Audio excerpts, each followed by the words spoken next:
नमस्कार, माझं नाव किरण गायकवाड. आज आपण जिओग्राफीचा एक महत्त्वाचा प्रकरणाचा भाग PYQचा भाग कव्हर करणार आहोत. मित्रांनो, एक महत्त्वाची अशी बॅच मी लॉन्च केलेली आहे. त्या बॅचचं नाव आहे संग्राम बॅच. ह्या संग्राम बॅचमध्ये मी तुम्हाला 4 महिन्यामध्ये 4 विषय सब्जेक्ट शिकवणार आहे. सो आता या बॅचच्या माध्यमातून जिओग्राफीचे कंटेंट आम्ही घेत आहोत. जिओग्राफीची जी प्रकरणं आहेत, ही प्रकरणं घेत आहोत. आपण प्रकरणानुसार PYQ आपण पाहणार आहोत. ठीक आहे. तर या प्रकरणानुसार जे PYQचे घटक आहेत, हे घटक आपण देऊ. ज्या विद्यार्थ्यांना संग्राम बॅच जॉईन करायचे, त्या विद्यार्थ्यांनी किरण गुरुजी नावाचा जो ॲप आहे आपला, या किरण गुरुजी ॲपवरती ती बॅच अवेलेबल आहे. ही बॅच ऑफरमध्ये अवेलेबल आहे. त्या ठिकाणी जर कूपन कोड विचारला तर KG500 हा कूपन कोड नक्की टाका. जी फीज आहे त्याच्यामध्ये ₹500 आणखी तुमचे कमी होतील. चला सुरुवात करू आपण. आपला जो आजचा टॉपिक आहे तो आहे महाराष्ट्राचा, म्हणजेच थोडक्यात महाराष्ट्राच्या भूगोलाचा पहिला चॅप्टर. महाराष्ट्राचा जो भूगोल आहे त्याचा फर्स्ट चॅप्टर. या फर्स्ट चॅप्टरमध्ये आपल्याला महाराष्ट्राचं स्थान आणि इतर गोष्टींवरती क्वेश्चन विचारले गेलेले होते. तर यानुसार जर पहिला प्रश्न आपण बघितला तर पहिल्या प्रश्नामध्ये सांगितलं गेलेलं आहे काय, तर महाराष्ट्राचे एकूण भौगोलिक क्षेत्र किती. महाराष्ट्राचे एकूण भौगोलिक क्षेत्र किती आहे? 200.60 lakh hectare, 207.60 lakh hectare, 307.70 lakh hectare की 318.60 लाख हेक्टर. इथे क्वेश्चन विचारताना तुम्हाला जाणून बुजून हेक्टरमध्ये विचारलेलं आहे. जाणून बुजून ही ॲक्च्युली एक स्ट्रॅटेजी आहे आयोगाची. ही एक काय आहे, स्ट्रॅटेजी आहे. ज्या स्ट्रॅटेजीमध्ये तुम्हाला आयोग काय करते, पूर्णपणे फिरून टाकते. तर अशा ठिकाणी लक्षात ठेवा, आपल्या ज्या महाराष्ट्राचं जे क्षेत्रफळ आहे, हे महाराष्ट्राचं क्षेत्रफळ 3,07,713 चौरस किलोमीटरचं आहे. बरोबर. ओके. या चौरस किलोमीटरला जर तुम्ही लाख हेक्टरमध्ये जर डिवाइड केलं तर ते 307.70 लाख हेक्टर एवढं होतं. हे लक्षात ठेवा. चौरस किलोमीटर आणि हे लाखामध्ये असलेलं हेक्टरचं प्रमाण हे जवळपास सारखं असतं. हे काय असतं, जवळपास सारखं असतं. त्याच्यामुळं लाख हेक्टरनुसार 307.70 लाख हेक्टर आणि चौरस किलोमीटरनुसार 3,07,713 चौरस किलोमीटरचं हे क्षेत्रफळ भरेल. देशात आपल्या महाराष्ट्राचा क्रमांक हा तिसरा आहे. फर्स्ट राज्य जे आहे, हे फर्स्ट राज्य आहे कोणतं, तर राजस्थान. या राजस्थानचं जे क्षेत्रफळ आहे ते 3,42,239 स्क्वेअर किलोमीटर आहे. तर सेकंड नंबरवरती जे आहे, सेकंड नंबरवरचं जे राज्य आहे ते आहे तुमचं मध्य प्रदेश. या मध्य प्रदेशाची जे क्षेत्रफळ आहे 3,08,245. आपल्यापेक्षा फक्त 1,000 किंवा काही हजारापेक्षाही कमी फरकानं मध्य प्रदेश थोडंसं मोठं आहे. नाही तर आपला महाराष्ट्र 2 नंबरवरती असता. थर्ड नंबरवरती आपला महाराष्ट्र आहे. महाराष्ट्र थर्ड येतो. क्षेत्रफळाच्या दृष्टिकोनातून भारतामध्ये महाराष्ट्र तिसऱ्या क्रमांकावरती आहे. आता महाराष्ट्राने भारतातील एकूण क्षेत्रफळाच्या दृष्टिकोनातून 9.36% क्षेत्रफळ व्यापलेले आहे. हे पॉईंट्स तुम्हाला विचारले जातात. स्पेशली 9.36% क्षेत्र व्यापलेले आहे. ठीक आहे. कायम लक्षात ठेवा. भौगोलिक क्षेत्र. बरं, हे भौगोलिक क्षेत्र कोणत्या प्रदेशात आहे, तर भारतात मध्य भागापासून पश्चिमेकडे,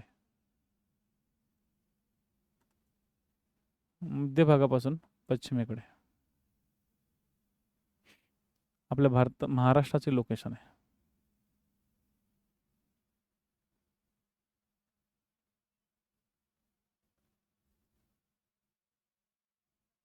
आपल्या महाराष्ट्राची लोकेशन आहे.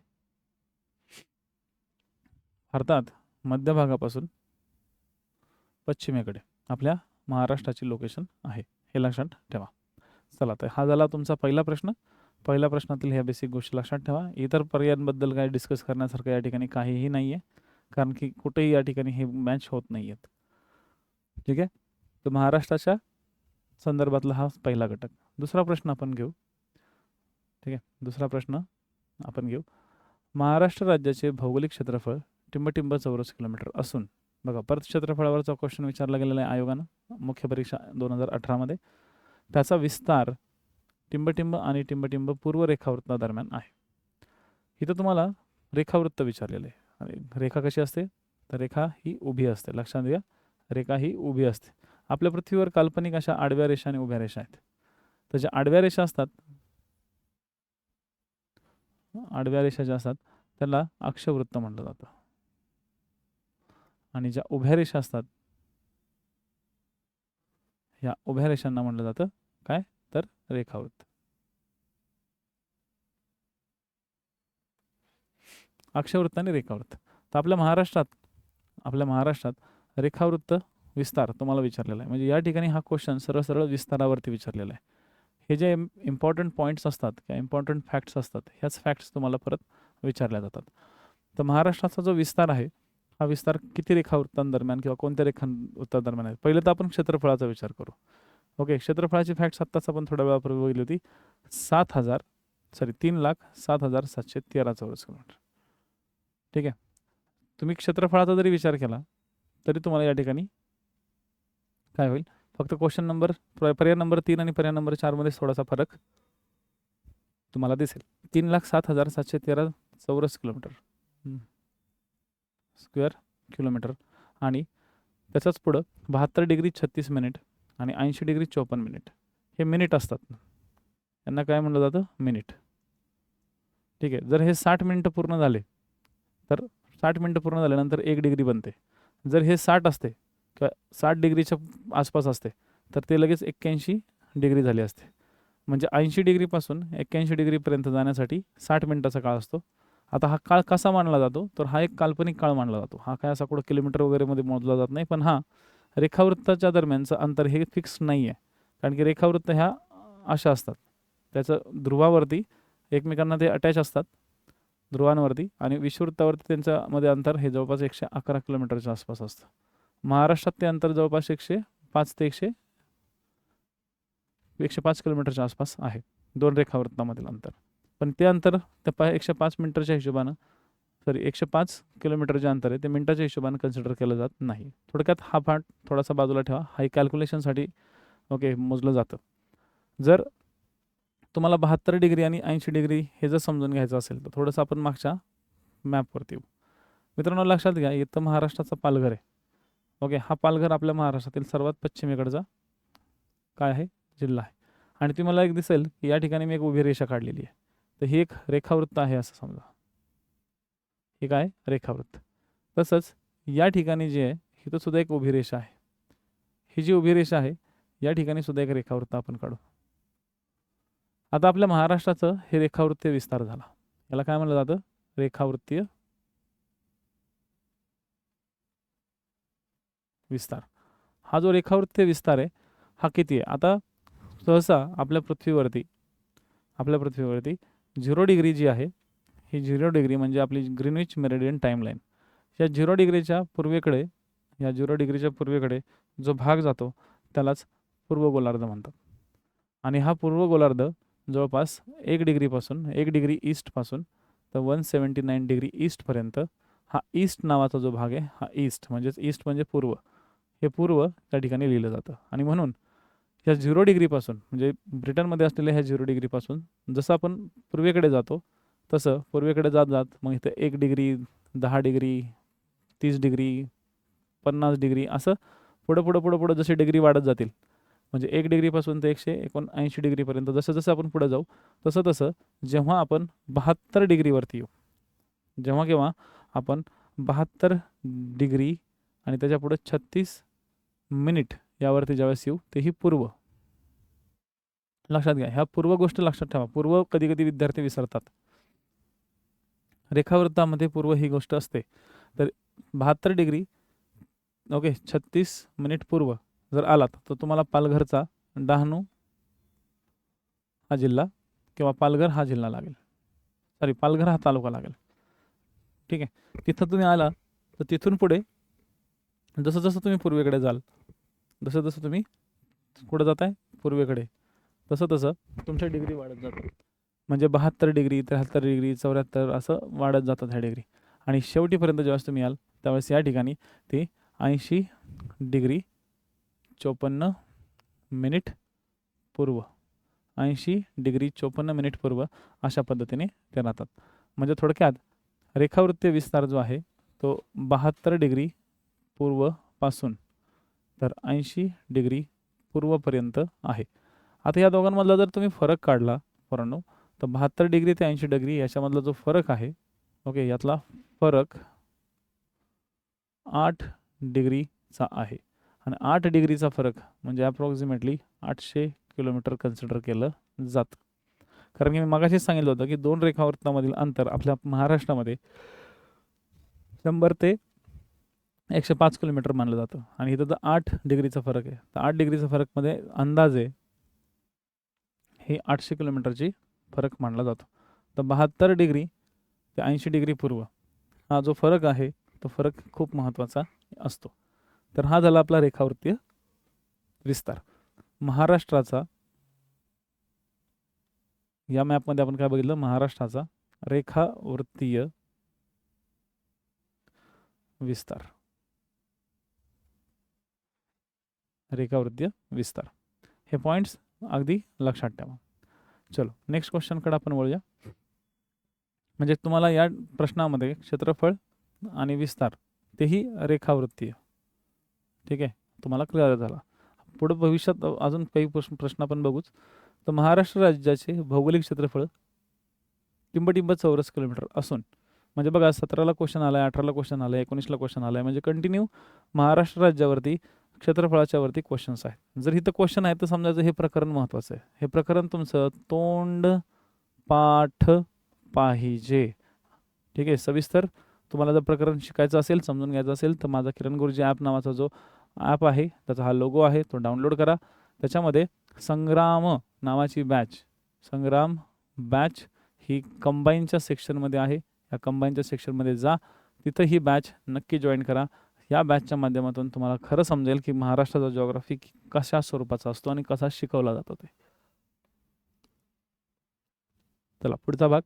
महाराष्ट्र राज्याचे भौगोलिक क्षेत्रफळ टिंबटिंब चौरस किलोमीटर असून भारताच्या टिंबटिंब क्षेत्र त्याने व्यापलेलं आहे. बघा ह्याचे जर पर्याय बघितले तर ह्या पर्यायावरून लगेच आपल्याला लक्षात येईल 3,07,713 चौरस किलोमीटर आणि महाराष्ट्राने 9.36% क्षेत्र व्यापलेले आहे. तसा विचार केला तर हे जे क्षेत्रफळ आहे हे कोणत्या प्रदेशात व्यापलेलं आहे. आपण जर कोणत्या प्रदेशात आहेत महाराष्ट्र, तर डेक्कन नावाचा एक भाग आहे, तर आपण डेक्कन प्लॅटू म्हणू किंवा डेक्कन पठार. तसा डेक्कन पठाराचा जर विचार केला तर डेक्कन पठार हे तापी नदीपासून, इथं तापी नदी आहे, किंवा आपण असं समजून चला तापी पण नाही, ओके, तुम्ही हा विचार करा की त्या ठिकाणी नर्मदा नदी आहे. इथे काय आहे, नर्मदा नदी. तर नर्मदा नदीच्या दक्षिणेकडे, ओके, डेक्कन म्हणून ओळखला जातो डेक्कन पठार. हा डेक्कन पठार नर्मदा नदीच्या दक्षिणेकडे फार अगदी कावेरी नदीपर्यंतचा प्रदेशामध्ये हा पसरलेला आहे. ओके, तर अगदी दक्षिणेकडे कावेरी नदी, हे विसरायचं नाही. डेक्कन हा लांबपर्यंत पसरलेला आहे. डेक्कन म्हणजे थोडक्यात दख्खन, आणि दख्खनमध्ये, या दख्खनमध्ये आपल्या महाराष्ट्राचे जर लोकेशन तुम्हाला बघायचे असेल तर महाराष्ट्राचे लोकेशन या दख्खनच्या या भागात आहे. इथे महाराष्ट्र ॲक्च्युअलमध्ये या ठिकाणी आहे, त्यालाच म्हणतात महाराष्ट्र पठार. महाराष्ट्र पठार हा डेक्कन पठाराचा किंवा दख्खन पठाराचा एक भाग आहे. आणि ज्या दख्खन पठाराला नर्मदा नदीच्या दक्षिणेकडे कन्सिडर केलं जातं. मी परत सांगतोय, हे मी यासाठी परत सांगतोय कारण की तुमच्या डोक्यात फिट असलं पाहिजे. तुम्ही लोक विसरता आणि तुम्ही विसरला तर मग ते तुम्हाला परवडणार नाही परीक्षेमध्ये. तर हे लक्षात ठेवा. मी चित्र मॅप काढून तुम्हाला पूर्णपणे समजून सांगायचा प्रयत्न करतोय. असो, तर महाराष्ट्र राज्याचे जे भौगोलिक क्षेत्रफळ आहे, या भौगोलिक क्षेत्रफळात जो 84 किलोमीटरचा भाग आहे तो भारताच्या किती टक्के व्यापलेला आहे? 9.36%. थोड्या वेळापूर्वीच आपण बघितलं होतं. बरं, भारताने कोणता प्रदेश कव्हर केलेला आहे? तर डेक्कन पठार मधील असलेला. मग आता तुम्हाला एक दिसत असेल की दख्खन पठार सपोज हा आहे. या दख्खन पठाराच्या या बाजूला महाराष्ट्र आहे. म्हणजे ह्याचा अर्थ की महाराष्ट्र हा पॉईंट लिहून घ्या. महाराष्ट्र दख्खन पठाराच्या वायव्य बाजूला आहे. दिसते का वायव्य बाजू? जर दिशा माहिती नसतील तर लक्षात ठेवा, ही वायव्य बाजू आहे, ही उत्तर बाजू आहे. तर उत्तर बाजूला म्हणत नाही, ही कुठली बाजू आहे? पश्चिम बाजू आहे. उत्तर आणि पश्चिम इथं पण आहे महाराष्ट्र, इथं पण आहे महाराष्ट्र, पण महाराष्ट्राचा मॅक्झिमम पार्ट इकडे. म्हणून महाराष्ट्राला उत्तरही नाही म्हणत, महाराष्ट्राला पश्चिमही नाही म्हणत, म्हणजे पश्चिम दिशेलाही महाराष्ट्र असं म्हणता येणार नाही. तर महाराष्ट्र उत्तर पश्चिम म्हणजेच वायव्य बाजूला आहे. लक्षात ठेवा, अशा पद्धतीने दिशा निश्चित केल्या जातात. बरेचदा विद्यार्थी दिशांमध्ये कन्फ्यूज होतात. दिशा व्यवस्थित दिसल्या नाहीत तर तुमची पण दिशा पूर्णपणे चुकते. त्याच्यामुळे महाराष्ट्र राज्याचे जे भौगोलिक क्षेत्रफळ आहे, हे क्षेत्रफळ आणि टक्केवारी हे लक्षात ठेवा. तर याचं उत्तर तुम्हाला या ठिकाणी क्रिस्टल क्लिअर झालेलं आहे. पुढचा जो भाग आहे तो नीट समजून घ्या. प्रश्न क्रमांक 4.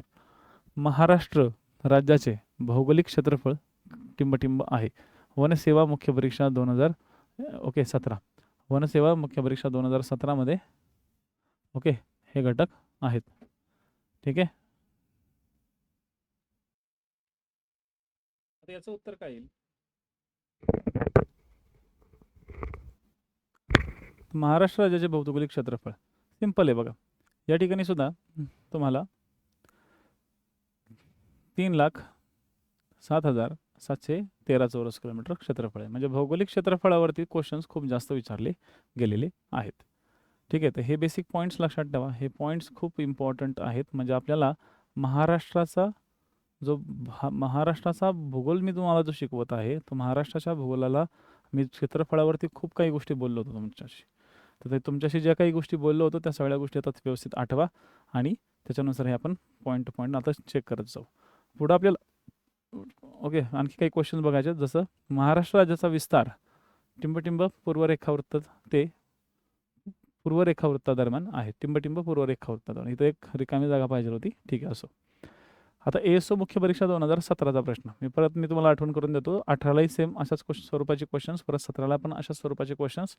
तर महाराष्ट्र राज्याचा जो विस्तार आहे हा पूर्वरेखावृत्त ते टिंबटिंब पूर्वरेखावृत्त या दरम्यान आहे. तर आता नीट समजून घ्या किती ते किती रेखावृत्तादरम्यानचा आहे.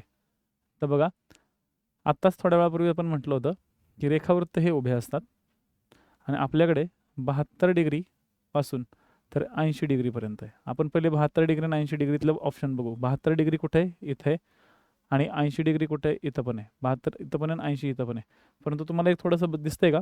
तर या ठिकाणी डिफरन्शिएट कशात केलेलं आहे? तर यांनी ह्या मिनिटामध्ये डिफरन्शिएशन करून दिलेलं आहे. इथं आपल्याला काय केलेलं आहे? फसवायचा प्रयत्न केलेला आहे. तर काय याचं उत्तर असू शकतं? तर आता थोड्या वेळापूर्वीच आपण बघितलं तर 72 डिग्री 36 मिनिट पूर्व ते 80 डिग्री 54 मिनिट पूर्व. ठीक आहे.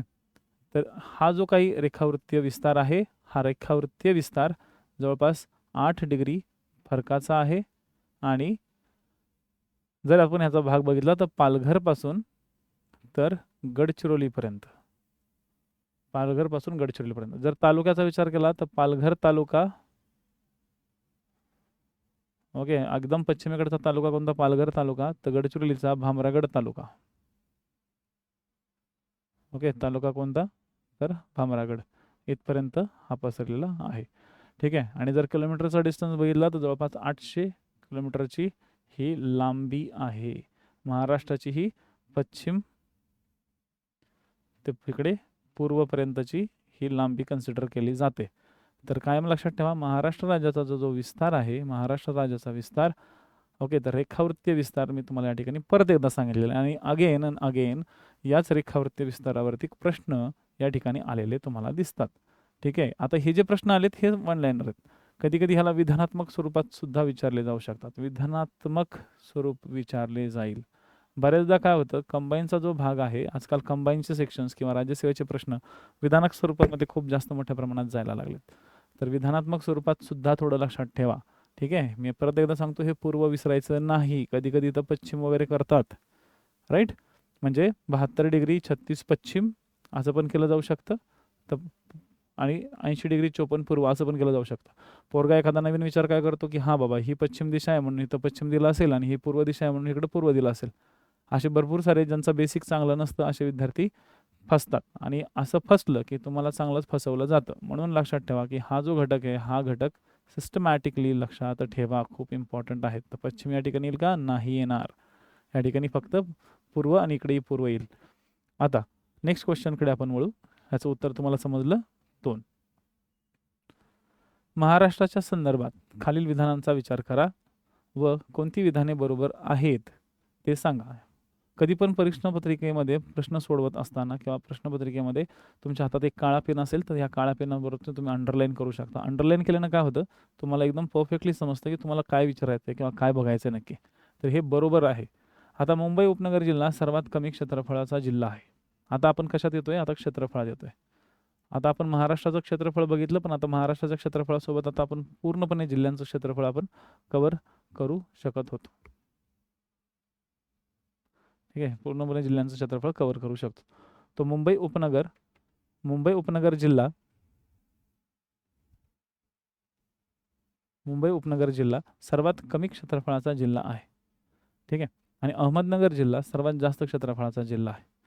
पहिली गोष्ट, जे मुंबई उपनगर हा जो जिल्हा आहे, हा कोकणातील, ओके, हा कोकण या प्रशासकीय विभागातील एक जिल्हा आहे. मुंबई उपनगराचा जो भाग आहे, हा मुंबई उपनगर आपल्या महाराष्ट्रातील सर्वात कमी क्षेत्रफळाचा जिल्हा नाही. लक्षात घ्या, हा नाही आहे. का? कारण की हा सेकंड स्मॉलेस्ट आहे. सेकंड नंबरवरती असलेला स्मॉल. बघा, कोकणमध्ये सर्वात मोठा जो जिल्हा आहे तो आहे रत्नागिरी. ठीक आहे. सर्वात मोठा जिल्हा. आणि सर्वात छोटा जो आहे तो आहे मुंबई शहर. तर मुंबई शहर जे आहे, हे मुंबई शहर एकदम पिटुकलं आहे. फक्त आणि फक्त मुंबई शहर 157 स्क्वेअर किलोमीटरमध्ये आहे. त्याच्यामुळे मुंबई शहर जे आहे, हे मुंबई शहर सर्वात छोटा जिल्हा येईल. म्हणजे मुंबई उपनगर जिल्हा सर्वात कमी क्षेत्रफळाचा जिल्हा आहे का? तर तो नाही. ठीक आहे. तर तो नाही. त्यामुळे हे विधान काय? हे विधान आहे चूक. आपल्याला काय विचारलंय? कोणते बरोबर आहेत ते सांगा. तर अहमदनगर हा सर्वात जास्त मोठा किंवा सर्वात जास्त क्षेत्रफळाचा जिल्हा आहे. तर बरोबर आहे. अहमदनगरचा जो एरिया आहे, अहमदनगर येतो कशामध्ये? तर नाशिक प्रशासकीय विभाग यामध्ये तो येतो. अहमदनगरचा जो क्षेत्रफळाचा भाग आहे तो आहे 17,048 स्क्वेअर किलोमीटर. एवढं मोठं क्षेत्रफळ असलेला महाराष्ट्रातील हा एकमेव असा भलाढ्य असा जिल्हा आहे, ज्या जिल्ह्याचं जर आपण व्यवस्थित मॅप रिडिंगचा जर आपण विचार केला, तर या जिल्ह्यात गोदावरी नदी आणि भीमा नदी, गोदावरी आणि भीमा नदी यांच्या दरम्यान, ओके, पसरलेला हे नदीचं किंवा जिल्ह्याचा प्रदेश आहे. आणि याच्यामधून एक डोंगर रांग पण जाते, त्याला म्हणलं जातं हरिश्चंद्र आणि बालाघाट. हे पॉईंट लक्षात ठेवा, हरिश्चंद्र बालाघाट. तर अहमदनगर सर्वात जास्त क्षेत्रफळाचा जिल्हा आहे. यानंतर सेकंड नंबरचा जो जिल्हा आहे तो येतो पुणे. ठीक आहे. त्यानंतर थर्ड नंबरचा जो जिल्हा आहे तो येतो नाशिक. आणि फोर्थ नंबरचा जो जिल्हा येतो तो येतो सोलापूर. म्हणजे थोडक्यात जर असा विचार केला तर पुणे, नाशिक, सोलापूर आणि अहमदनगर. ठीक आहे. तर अहमदनगर एक नंबरवरती आहे. म्हणजे पहिले जे 4 जिल्हे आहेत त्यातले अहमदनगर 1 नंबर आणि 3 नंबर हे नाशिक प्रशासकीय विभागातले, आणि पुणे आणि सोलापूर हे पुणे प्रशासकीय विभागातले महत्त्वाचे जिल्हे आहेत. हे कायम लक्षात ठेवा. 5 नंबरवरती काय आहे?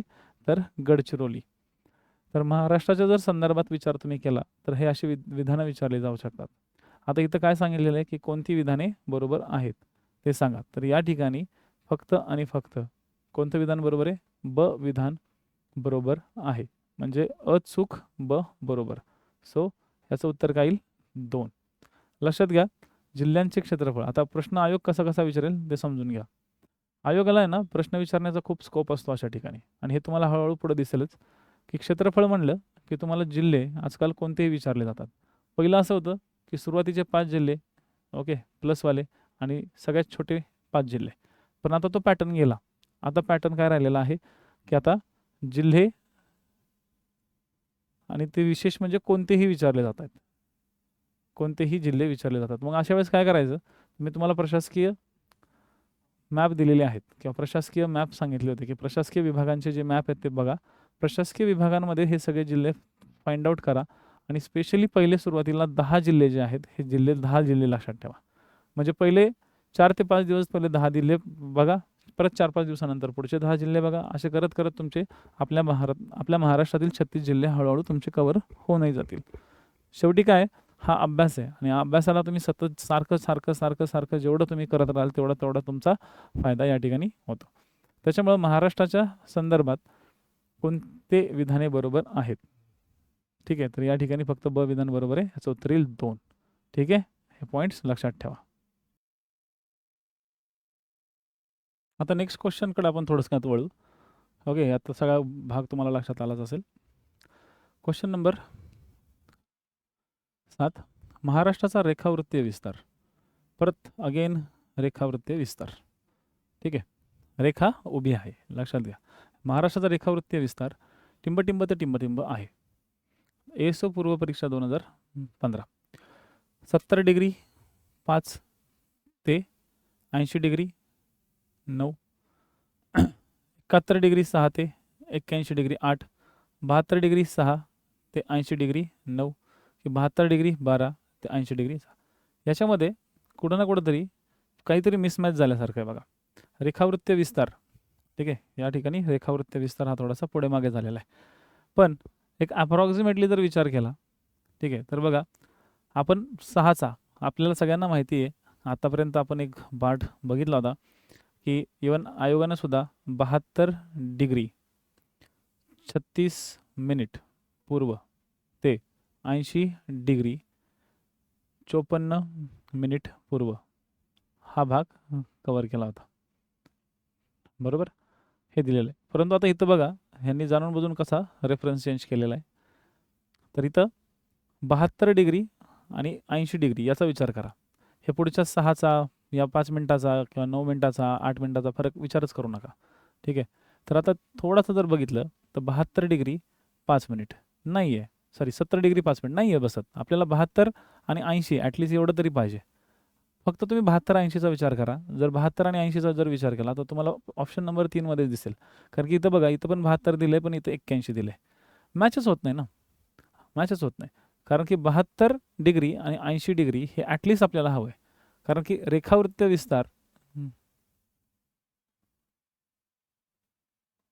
जो दिलेला आहे या ठिकाणी तो कितीचा आहे?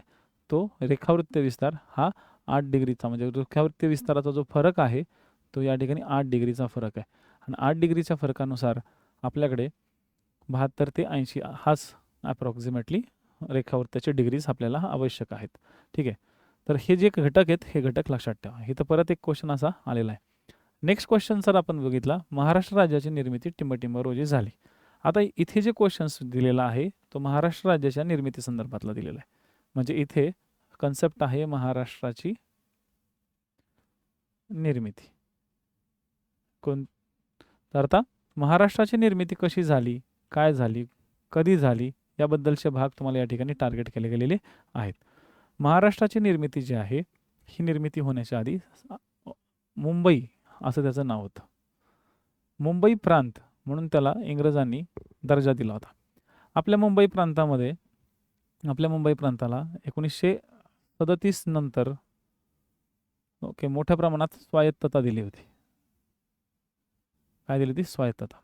या काळामध्ये आपल्या मुंबई प्रांतात या ठिकाणचा असलेला जो गुजरातचा भाग आहे, गुजरात, ठीक आहे, गुजरातचा पट्टा, त्याचबरोबर हा खानदेशी पट्टा आणि हा पश्चिम महाराष्ट्राचा भाग, हा एवढा भाग, आणि दक्षिणेकडे असलेला गोवा सोडून दक्षिणेकडे असलेला काही जहागीरदारी प्रांत या ठिकाणी होता. म्हणजे गुजरात, पश्चिम कोकण या ठिकाणचा, त्यानंतर पश्चिम महाराष्ट्र आणि खालचा म्हैसूर राज्याचा किंवा कर्नाटकचा ओके मराठा जहागीरदारी प्रदेश, मराठा जहागीरदार प्रदेश, कोकण, पश्चिम महाराष्ट्र, गुजरात आणि मराठा जहागीरदार प्रदेश 1, 2, 3 आणि 4 असे एक महत्त्वाचे पट्टे होते. तर मराठा जहागीरदार प्रदेशामध्ये त्या काळात काय काय होते, तर त्या काळात बेळगाव, विजापूर,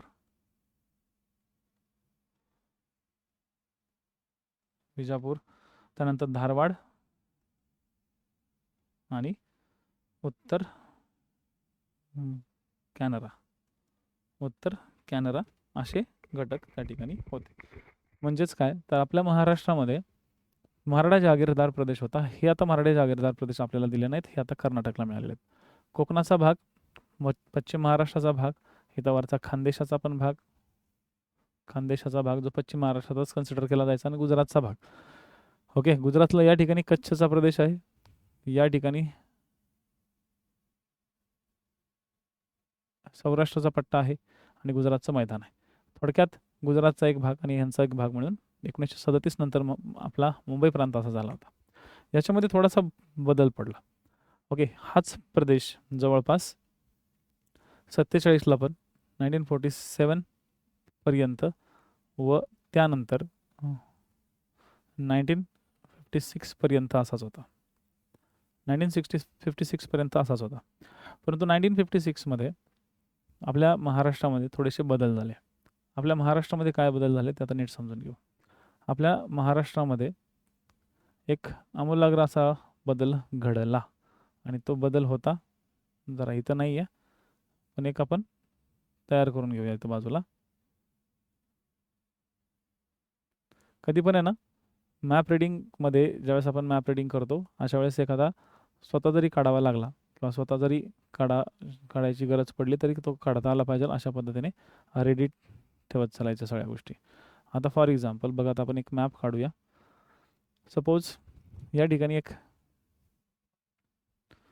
आपला महाराष्ट्र आहे, राईट. चला हे पण आपण जरा थोडंसं हे करू. त्या काळामध्ये ना गुजरात,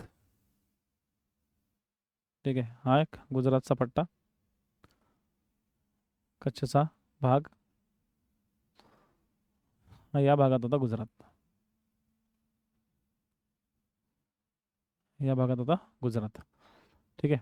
या पट्ट्यामध्ये आपला महाराष्ट्र, इथं होता गोवा, या ठिकाणी होता गोवा, या ठिकाणी काय होता महाराष्ट्र, म्हणजे आत्ताचा आपला ओके आपला महाराष्ट्र किंवा त्या काळात या पद्धतीचा होता. तर हा एक खानदेशचा पट्टा होता, जे तुम्हाला माहितीच आहे की एवढा आपला पहिले महाराष्ट्राचा भाग होता. त्यानंतर महाराष्ट्राच्या या भागानंतर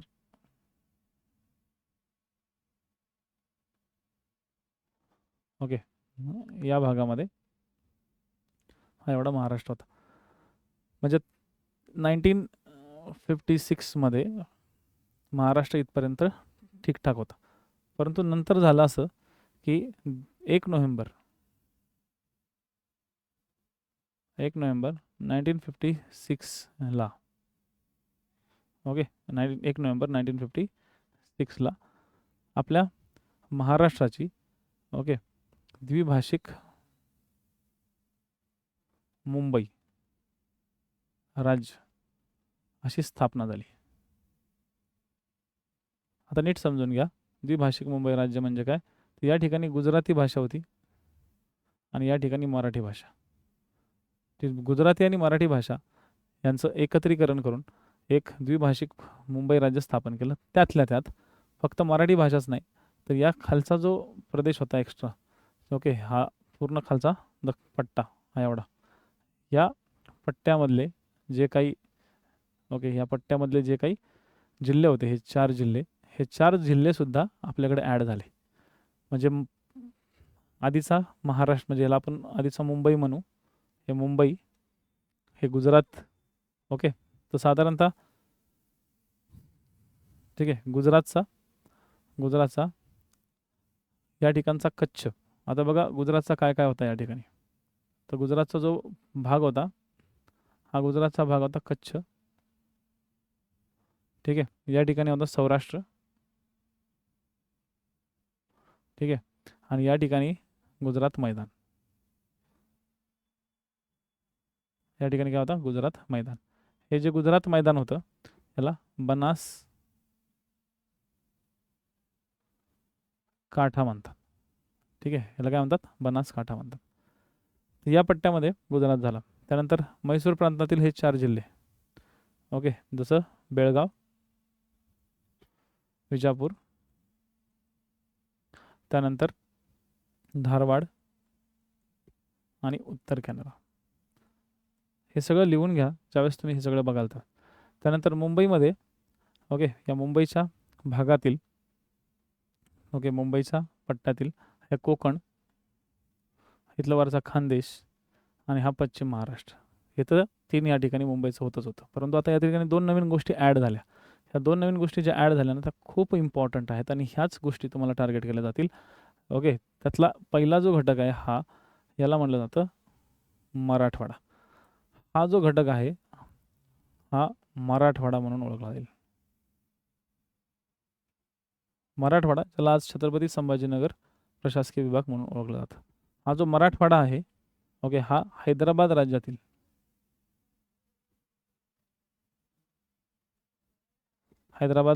जिल्हे, लाईक त्याच्यामध्ये औरंगाबाद.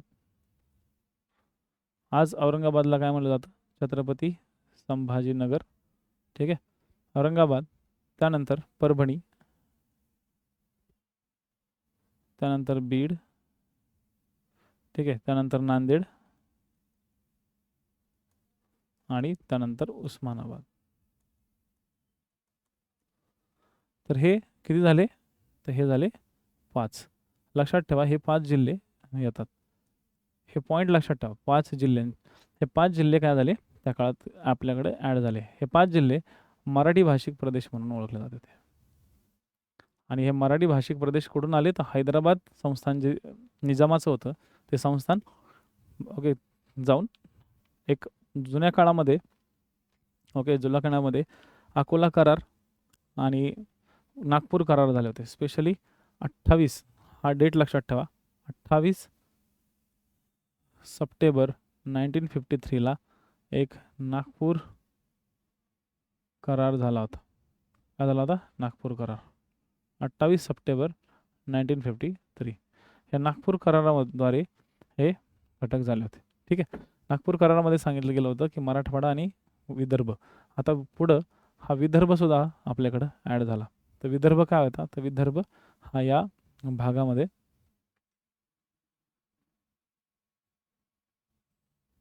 हा विदर्भ, तर विदर्भ या ठिकाणी आला.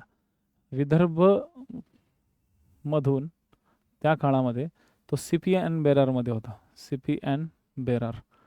या CPN बेरार म्हणजे आजकालचं MP मध्य प्रदेशला त्याला ओळखलं जातं. ठीक आहे, त्याचा एक भाग होता तो सुद्धा काय झाला आपल्याकडं ॲड झाला. मध्य प्रदेशमधून, ओके, त्या ठिकाणी त्या काळामध्ये चांदा,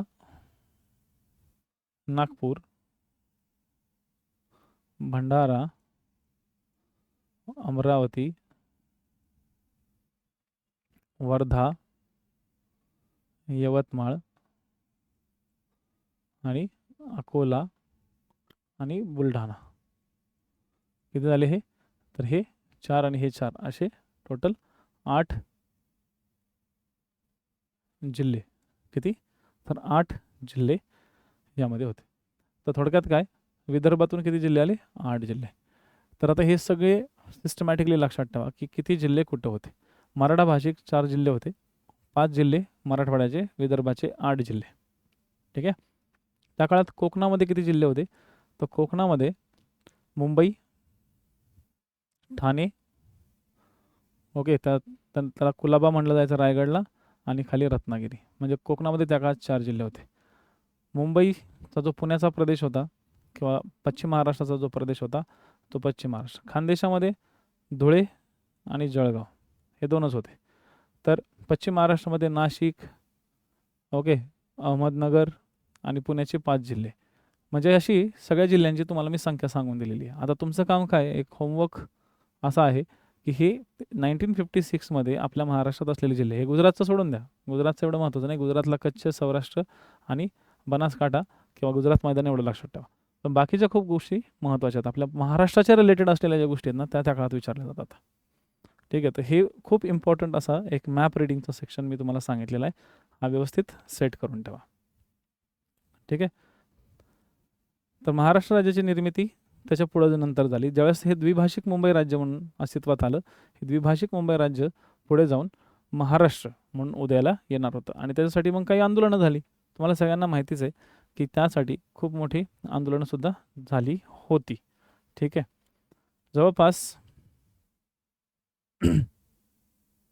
ओके, जवळपास एक 5 ते 6 महिन्याचा एक काळ गेला, ज्याच्यामध्ये खूप मोठ्या प्रमाणात ओके एक उलटा फलत चालली होती 1959 ते 60पर्यंत.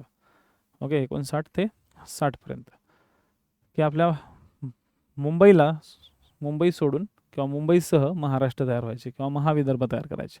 ह्याच्यामध्ये खूप मोठं पॉलिटिक्स होतं, ते आपण नंतर आरामशीर कवर इतिहासामध्ये करून घेऊ. पण महाराष्ट्र राज्याची निर्मिती एक मराठी भाषिक प्रदेशाची खूप मोठ्या प्रमाणात डिमांड व्हायला लागली होती. आपल्याला मराठी भाषिक प्रदेश हवा होता. कसा, तर मराठी भाषिक प्रदेश. आणि या मराठी भाषिक प्रदेशासाठी,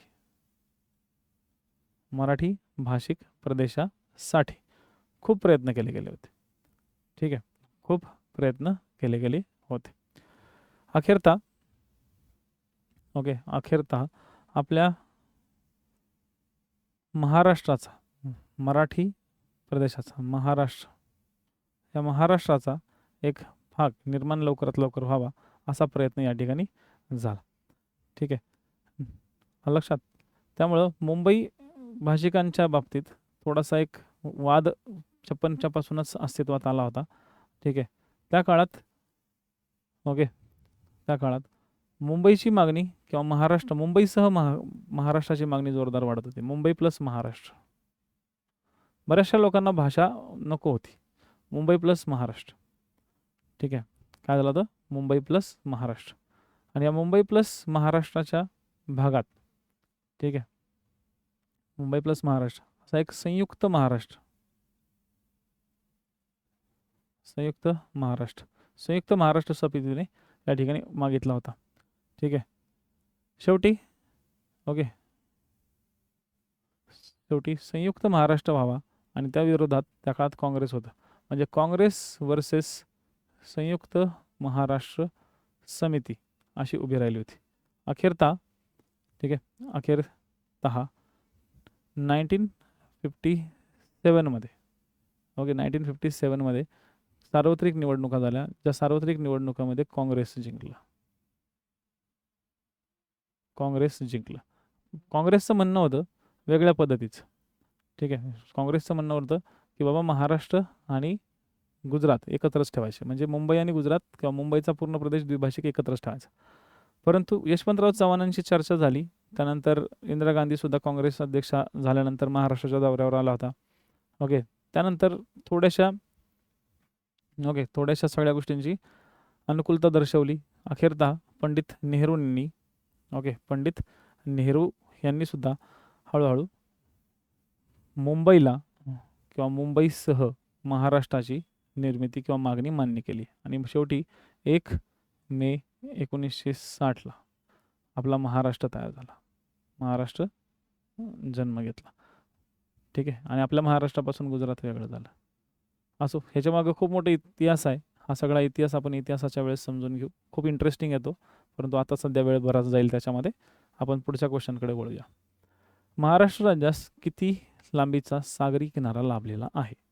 आपल्या महाराष्ट्र राज्याला किती लांबीचा सागरी किनारा लाभलेला आहे? सिंपल गोष्ट आहे, सिंपल, साधा, सोप्या भाषेत तुम्हाला ह्याचं काय द्यायचं आहे, उत्तर द्यायचं. बघा, आपल्या महाराष्ट्रात हे नाही, हे किलोमीटरच्या भानगडी विचारल्या जातात. असं नाही की कधी विचारल्या जात नाहीत, ह्या विचारल्या गेलेल्या आहेत. तर आपण त्या गोष्टी समजून घेऊया.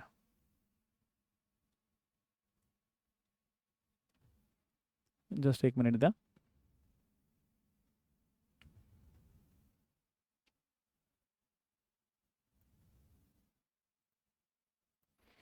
महाराष्ट्र राज्यास ओके जो सागरी किनारा लाभलेला आहे तो कसा आहे आणि किती आहे. तर आपलं महाराष्ट्र हे राज्य आहे. तर महाराष्ट्र राज्याला अरबी समुद्रात लाभलेला आहे. पुढं अरबी समुद्र.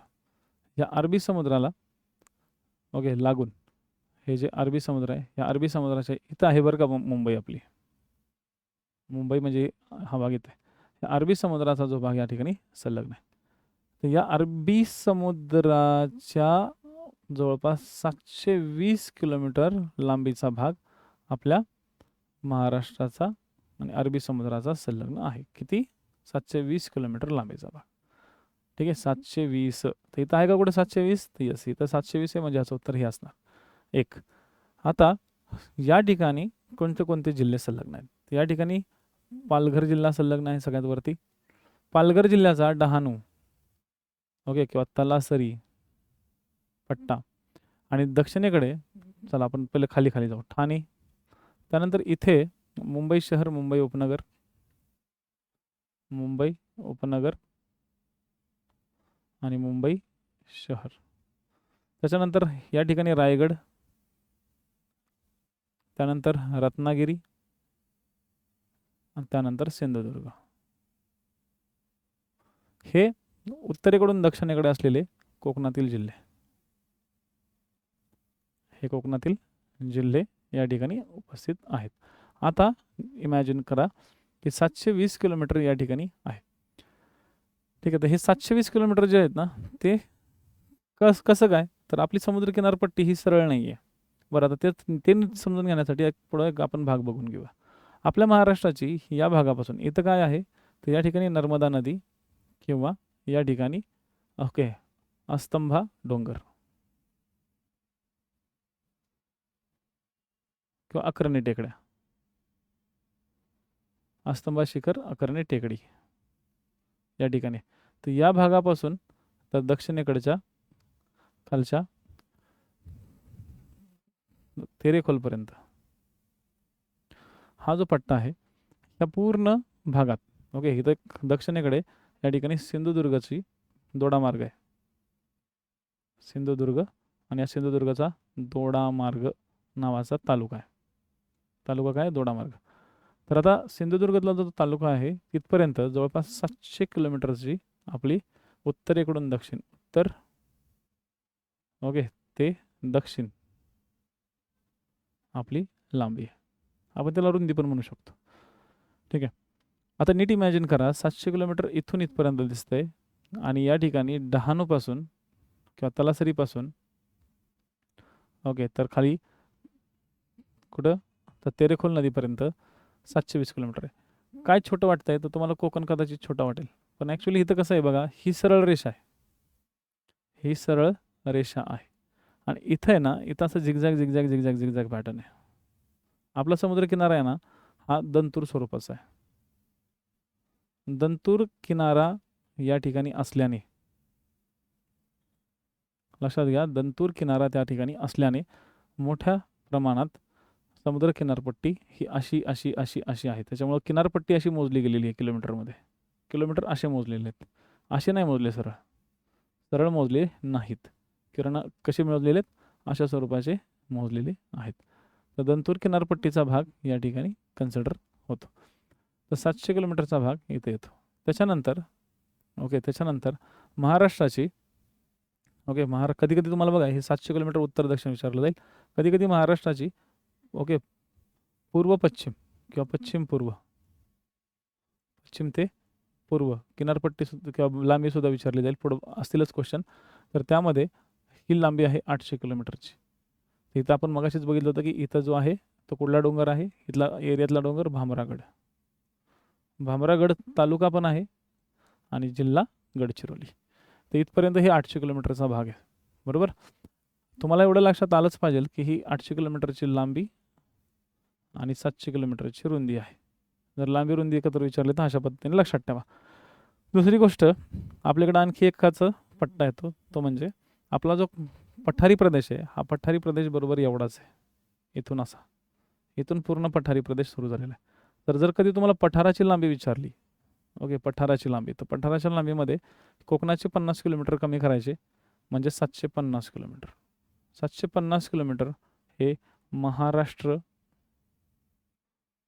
फक्त पठाराची पश्चिम ते पूर्व लांबी आहे. किती? पश्चिम पूर्व 750.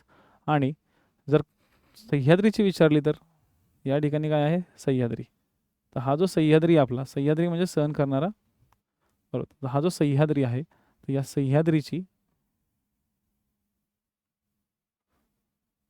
जी लांबी आहे, हे सह्याद्रीची लांबी उत्तर दक्षिण किंवा उत्तर दक्षिण आहे, बरोबर, उत्तर दक्षिण, तर ही 440 किलोमीटर आहे. म्हणजे महाराष्ट्रातील जेवढे किलोमीटर आहेत, ओके, जेवढ्या लांबी रुंदी जेवढ्या महाराष्ट्रातील किलोमीटर आहेत, kilometre in Maharashtra, okay, information, हे सगळंच्या सगळं तुम्हाला एका स्लाईडवरती मी या ठिकाणी काढून दिलेलं आहे.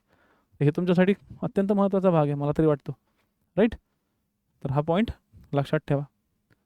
चलो नेक्स्ट क्वेश्चनकडे आपण यायचं. महाराष्ट्राचा क्षेत्रफळाचा मोठा जिल्हा कोणता आहे?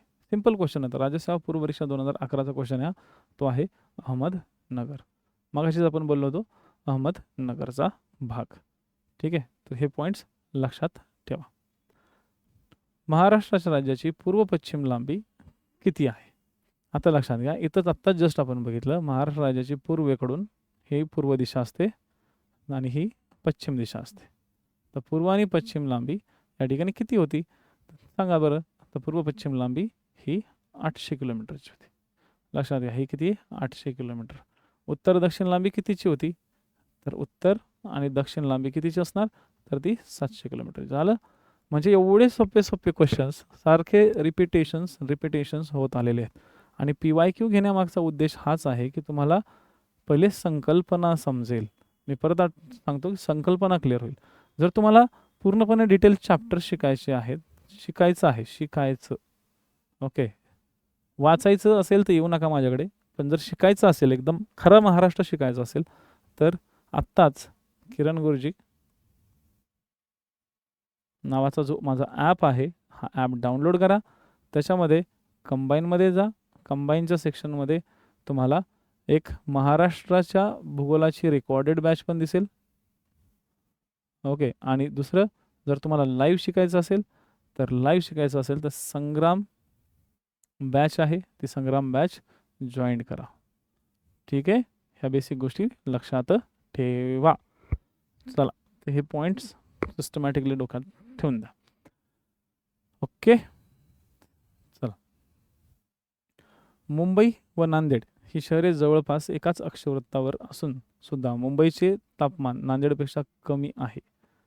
ठीक आहे, बघा, मुंबई आणि नांदेड, आता त्याच्यासाठी आपल्याला एक मॅपमध्ये जावं लागेल आणि तो मॅप आपला वरचा मॅप आहे, म्हणजे थोडासा वर आहे. आपण ह्या मॅपकडे येऊ जरा आपण थोडंसं.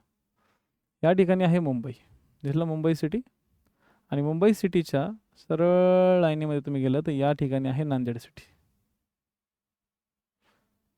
इथं नांदेड सिटी, नाही तर मुंबई सिटी. हे एकच अक्षवृत्त आहे, ओके, एकाच अक्षवृत्तावरती आहे. आता अक्षवृत्त जरी एक असलं तरी तिथं मात्र तापमान वेगवेगळं आहे. या ठिकाणचं तापमान, ओके, नांदेड आणि मुंबईच्या तापमानामध्ये खूप मोठ्या प्रमाणात फरक आहे. ठीक आहे, खूप मोठ्या प्रमाणात फरक आहे. मग हा जो फरक आहे, हाच फरक तुम्हाला काय विचारला या ठिकाणी कन्सिडर केलेला आहे.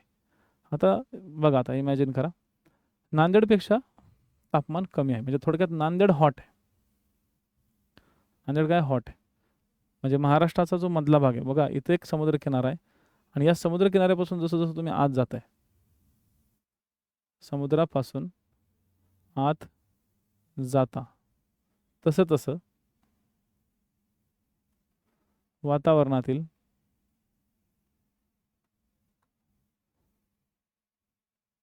आर्द्रता कमी होते. म्हणजे थोडक्यात वातावरण ओके, वातावरण काय होतं? वातावरण कोरडे होतं. आणि ज्यावेळेस वातावरण कोरडे होतं त्यावेळेस तिथलं तापमान वाढते. वातावरण ज्यावेळेस कोरडं होतं त्यावेळेस तिथलं तापमान वाढते. म्हणजे समुद्रापासून आत जसं जसं तुम्ही जाता तसं तसं वातावरणातील आर्द्रता कमी होते, वातावरण कोरडे होते आणि वातावरण कोरडे होऊन ठीक आहे त्या ठिकाणी तापमान वाढते.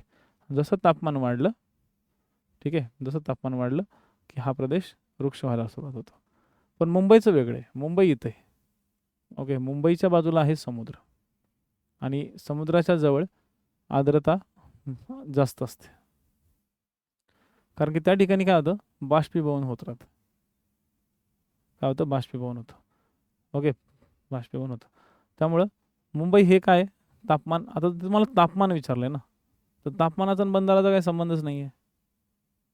ओके, तापमानाचा मुंबईचा बंदर, हां मुंबई हे बंदर आहे हे बरोबर आहे, परंतु मुंबई हे बंदर जरी असलं, मुंबई हे बंदर जरी असलं, ठीक आहे, मुंबई हे जर बंदर जरी असलं तरीसुद्धा कुठं ना कुठंतरी त्याचा फरक पडणारच. मुंबई हे सागर किनाऱ्यात जवळ आहे.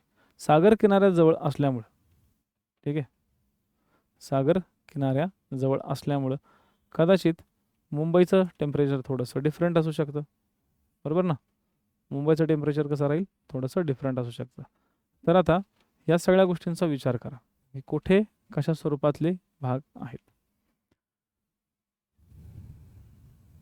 ठीक आहे, वरील कोणतेही नाही, वरील दोन्ही लक्षात घ्या. मुंबई ही एक बंदर आहे हे बरोबर आहे, परंतु मुंबईच्या बंदराचा आणि तापमानाचा फरक नाही. मुंबईचे तापमान नांदेडपेक्षा कमी आहे. इथं काय विचारले? कारण तापमान कमी असण्याचं कारण विचारले आणि बंदराचा आणि मुंबईचा तापमानाचा संबंध नसतो, त्याच्यामुळे ह्याचं उत्तर येईल 2. Answer is 2. ठीक आहे, आन्सर इज 2. तर हे बेसिक पॉईंट्स लक्षात ठेवा. क्लिअर? हे तुम्हाला ट्रॅप करण्यासाठी होतं. बरेचसे विद्यार्थी इथं जातात आणि चुकतात, तर नाही, हे उत्तर आहे 2. कारण की बंदर असणे आणि तापमान याचा फरक नसतो. तुम्हाला तापमानाचं कारण विचारलंय, ठीक आहे, दुसरं कुठलंही कारण त्या ठिकाणी विचारलेलं नाही. सो हे आहे तुमचा प्रकरण 1 आणि या प्रकरण 1चे PYQ. अपेक्षा करतो.